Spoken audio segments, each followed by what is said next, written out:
Hello friends, मैं Vinod Kumar education point for LA पर आप सभी का स्वागत करता हूं। दोस्तों, आज हम ब्लड रिलेशन का पार्ट 2 लेकर आए हैं। इसका हम पार्ट 1 करा चुके हैं। अगर आपने इसका पार्ट 1 नहीं देखा है तो आप हमारे वीडियो के प्ले लिस्ट में जाकर इसका पार्ट 1 देख सकते हैं। वहां पर और भी बहुत सारे चैप्टर आपको वीडियो मिल जाएंगे। चलिए हम इस प्रश्न को यहाँ से हल करना सीखते हैं। दोस्तों, इस प्रकार के प्रश्न में आपको दिया रहेगा कि एक पुरुष ने एक औरत से कहा, या एक पुरुष ने एक फोटो की तरफ इशारा करके बोला, या रमेश ने ये कर, मतलब इस तरह से आपको प्रश्न दिया रहेगा। तो दोस्तों, इस प्रश्न को बनाने का कोई कॉन्सेप्ट नहीं होता है, कोई पेन नहीं होता है। बस आपको सीधे अपने माइंड से सोचना है और खुद पर सोचना है। आपका आंसर बहुत जल्द निकल के आ जाएगा। बाकी इसमें कुछ भी पेन चलाने की ज़रूरत नहीं है। वैसे करने से आपका टाइम बर्बाद होगा। चलिए हम इसको बनाना जानते हैं, सीखते हैं। देखिए, इसमें दिया गया है आपका कि एक पुरुष ने एक औरत से कहा, तुम्हारे इकलौते भाई की एकमात्र बहन मेरी माँ है। बताएं कि उस औरत का उस पुरुष के नानी से क्या संबंध है।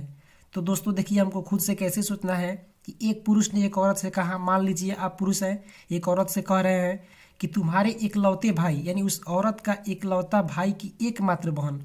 तो उस औरत के इकलौते भाई की एकमात्र बहन खुद वही औरत हुई। एकमात्र बहन तो वही औरत है, मेरी माँ है। यानी जिस औरत से वह पुरुष बोल रहा है वह उसकी माँ है और पूछ रहा है कि बताए कि उस औरत का उस पुरुष के नानी से क्या संबंध है। तो आपकी जो माँ है, आपकी माँ आपकी नानी की क्या हुई? तो आपकी नानी की पुत्री हुई। तो दोस्तों, इस प्रश्न का उत्तर निकल गया है। आंसर होगा इसका पुत्री। आइए फ्रेंड्स, अगले प्रश्न को हम देखते हैं।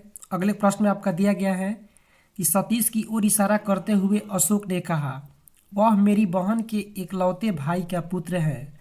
बताएं कि सतीश अशोक से कैसे संबंधित है।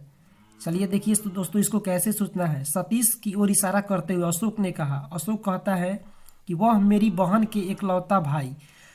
तो वह मेरी बहन का इकलौता भाई खुद वही हुआ, अशोक ही हुआ।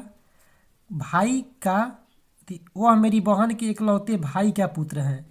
तो बताएं कि सतीश अशोक से किस प्रकार संबंधित है।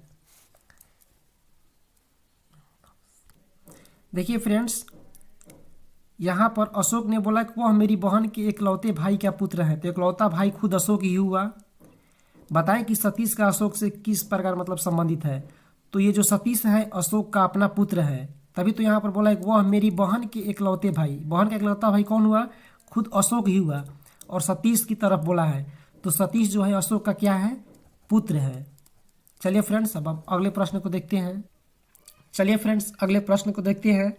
इसमें 8वां प्रश्न आपका दिया गया है कि जयेश की ओर इंगित करते हुए राधा बोली, उसकी बहन मेरी माँ की इकलौती पुत्री है। बताएं कि राधा जयेश से किस प्रकार संबंधित है।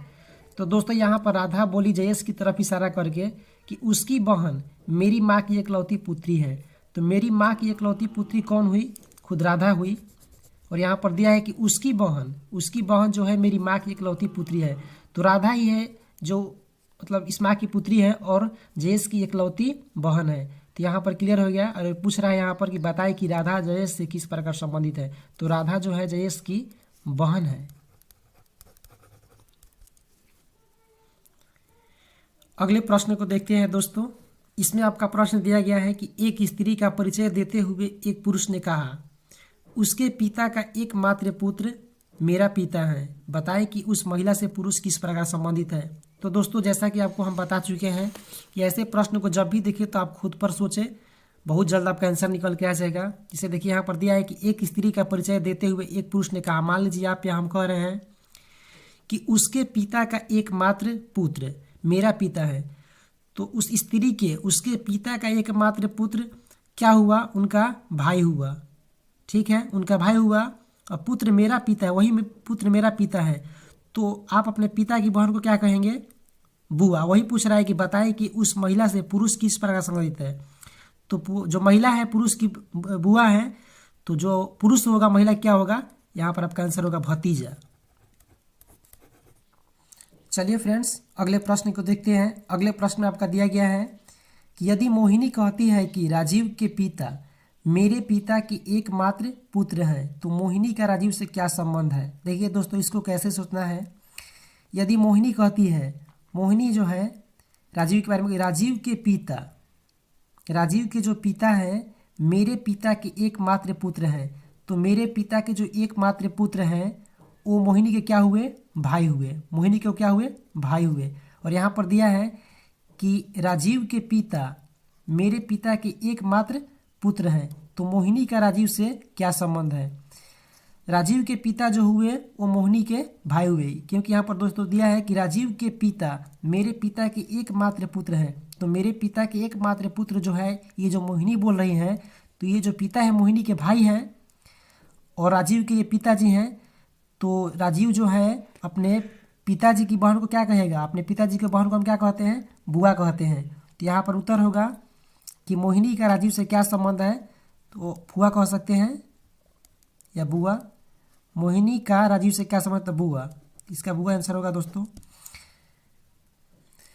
तो दोस्तों अगर आपको ये वीडियो पसंद आया तो इसे लाइक और शेयर करें और हमारे चैनल को सब्सक्राइब करके बेल आइकन को प्रेस कर लें, ताकि कोई भी हम वीडियो डालें तो आपका नोटिफिकेशन पहुंचता रहे। दोस्तों बहुत जल्द ही हम इसका पार्ट 3 लेकर आएंगे। इस बार इस टाइप से CBT 2 में क्वेश्चन नहीं पूछे गए थे। इस बार जो क्वेश्चन पूछा गया था कुछ अलग तरीके से पूछा गया था। हम वैसे प्रश्न का अगले भाग में डिस्कशन करेंगे। वीडियो देखने के लिए आपका बहुत बहुत